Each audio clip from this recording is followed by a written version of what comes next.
정리하겠습니다. 오늘 5장, 4장 5장은 엘리바스의 이야기입니다. 엘리바스 이야기.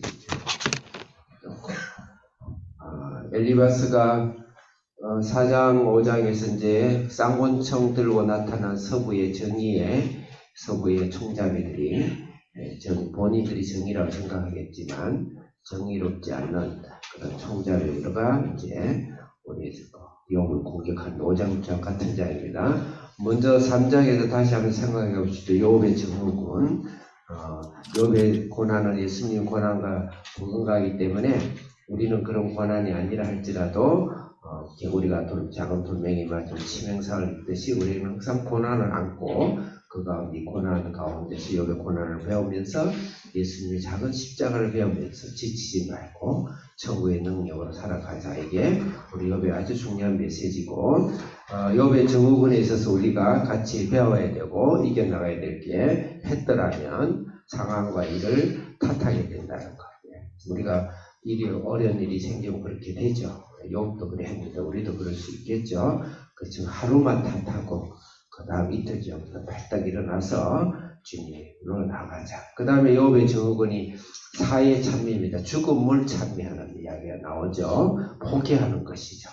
포기도 우리가 하루만 하고 하루만 반복하고 그 다음부터 문을 활짝 열고 밖으로 나가야지. 목표와 목적과 꿈을 버리지 말고 포기하지 말고 가자.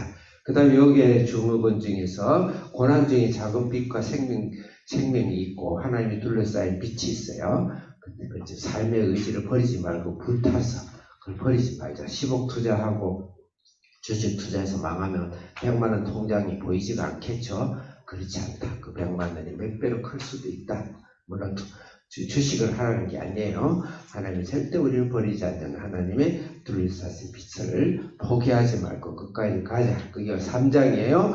엘리바스의 권총리 4장에 나오는데 엘리바스는 굉장히 좋은 카운셀러였고 교육학적인 측면에도 굉장히 뛰어난 자였습니다. 엘리바스가 두 가지 총을 들이대는데 첫째는 인과응보입니다. 인과응보. 네가 벌 받을 짓을 했지 않느냐?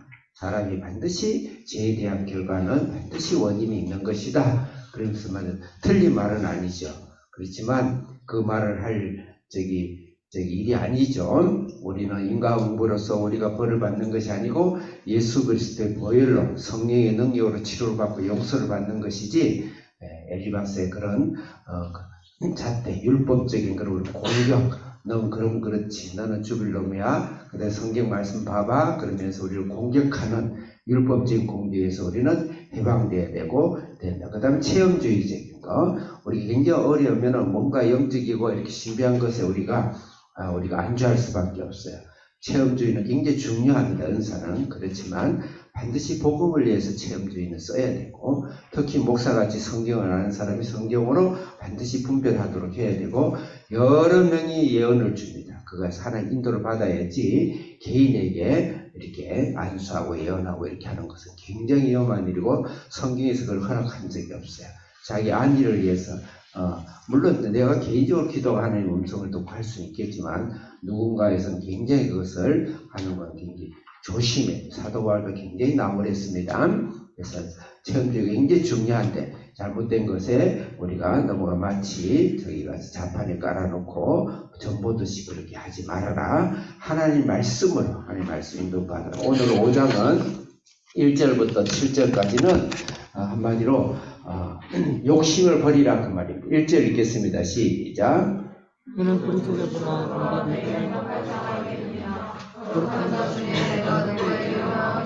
이 거룩한 자 중은 이거 하나님을 말할 수 있지만 복수로 썼죠. 그러니까 어쨌든 너의 거룩한 너를 도울 자가 누가 있겠느냐 하면서 정죄를 시작하죠. 4장은 문제를 진단했다면은 엘리바스 5장은 대안을 제시합니다. 해법이 아니지만 자기 나름대로 해법을 제시하는데 누가 너를 도울 자가 있겠느냐 네가 어려울 때. 그러니까 이제 2절 읽겠습니다. 시작. 너가 미련한 자를 죽이고 시기가 어리석은 자를 멸하느니라. 네, 3절 읽겠습니다. 시작. 내가 미련한 자가 뿌리 내린 것을 보고 그의 집을 당장에 저주하였노라. 네, 너가 이렇게 어려움을 당한 것은 너의 분노고 너의 시기다 이 말이야. 그러니까 이 욥이 어려움을 당할 때에 이 탄원, 하나님께 탄식하고 탄원하는 것을 하나님께 화를 낸다고 설명을 하고, 사람들을 상처를 치유하지 못할 망정 율법적인 잣대를 들이대면 이렇게 되는 것이죠. 그 다음에 거기 절망 가운데서 있는 것을 마치 시기한다 이렇게 보는 겁니다. 그러면서 저주를 퍼붓죠. 4절에 보면 내가 그 집을 보고 당장 저주를 한다 그러죠. 4절 읽겠습니다. 시작.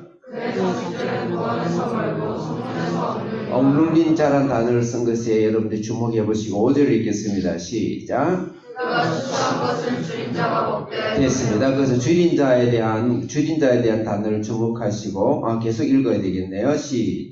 줄인 자 먹되 시작. 제살이란 단어에 여러분들이 주목하세요. 지금 엘리바스가 억눌린 자, 또 굶주린 자, 또 재산이 없는 자에 대해서 주목을 하고 있어요. 아마 엘리바스는 상대적인 빈곤, 상대적인 욥에 대한 상대적인 부에 대한 빈곤감을 가지고 욥을 공격하고 있는, 저주하는 것이죠. 네가 돈을 가지고 수 없는 사람들을 억눌리게 하고 줄인 자를 배고프게 하고 재산을 가지고 너희들이 하고 너를 위해 쓰지 않았느냐. 틀린 말은 아닐 거라 봅니다. 제가 1장을 봤을 때 전혀 우리 욥의 이야기를 하면서 본인은 어떤지 모르지 하나님의 말씀을 기록하며 욥을 기록하면서 좋은 말을 많이 썼는데 누군가 남을 위해서 쓴 것이 전혀 없어요. 그래서 그 상대적인 빈곤과 박탈감으로 저주를 퍼붓는, 그래서 오늘날 가난한 자가 부자를 무조건 공격하는 것은 결코 좋은 것이 아니다. 그렇게 우리가 생각을 하면서, 그럼 우리가 어떻게 적용해야 되는가?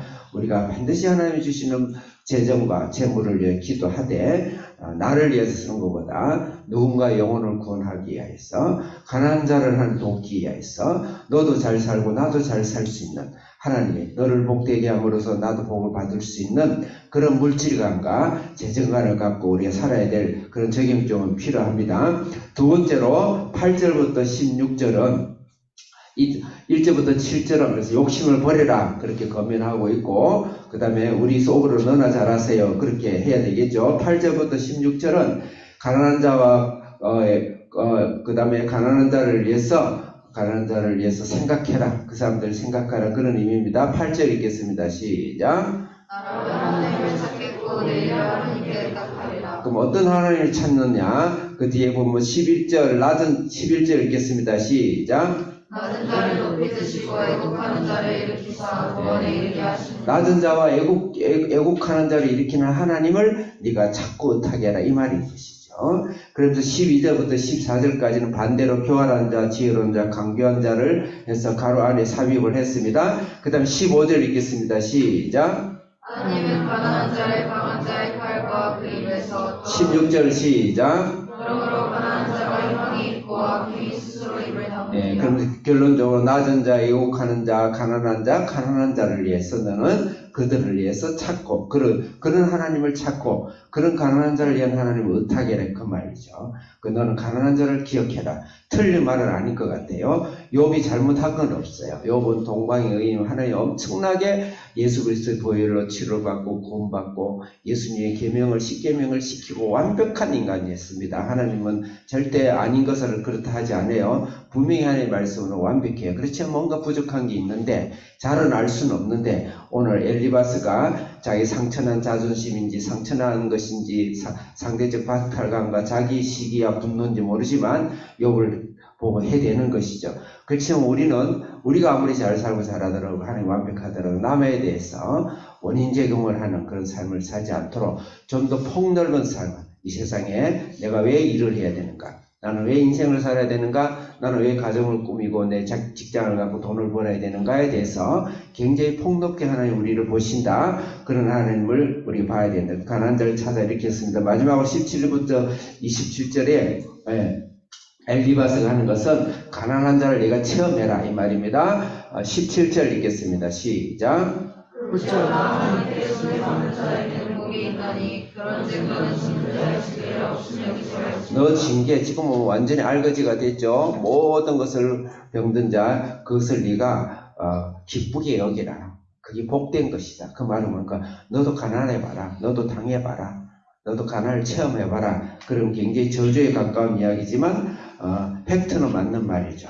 그래서 우리 오늘 적용점은 하나님 앞에 우리가 부르짖고 우리의 물질관, 우리 재정관 우리가 결코 문 닫고 있지 말고 더 담대하게 나아가서 세상을 살고 목표를 갖고 꿈을 갖고 우리가 좌절하지 않고 하나님 한 줄기 빛을 향해서 절망에 빠지지 않고 단 뭐냐 하나님의 넓은 세상 숨는 자들이 가난한 자들의 눈물을 닦아주고 그들의 위로를 받아주고 그들의 상처를 받아줄 수 있는 하나님의 물질과 실력을 주옵소서.